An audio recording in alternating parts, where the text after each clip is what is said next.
Hello everyone. Today I will tell you about the transpiration pull theory.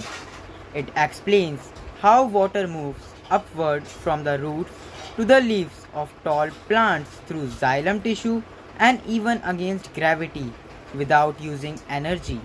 So here are some key steps of the theory. First is transpiration at leaf surfaces. Water evaporates from the mesophyll cells into the intercellular spaces and then diffuses out through the stomata in the leaves. This process is called transpiration. Second is water potential gradient. As water is lost from the mesophyll cells, their water potential drops. To maintain balance, they draw water from nearby xylem vessels in the veins of leaf. Third is cohesion and adhesion. Water molecules stick together due to cohesion and adhere to the walls of xylem vessel due to adhesion.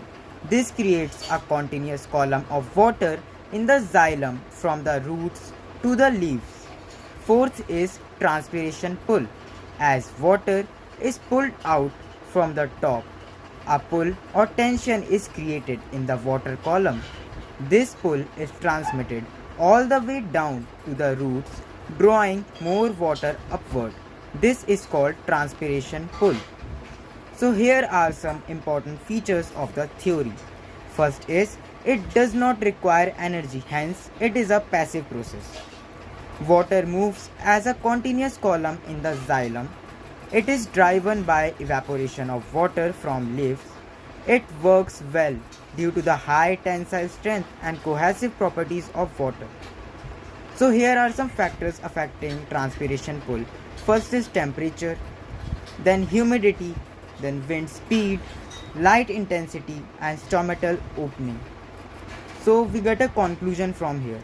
The transpiration pull theory is the most widely accepted explanation for the ascent of sap in tall plants. It highlights the role of transpiration in creating a negative pressure that pulls water up through the xylem from roots to leaves efficiently and without energy. Thank you.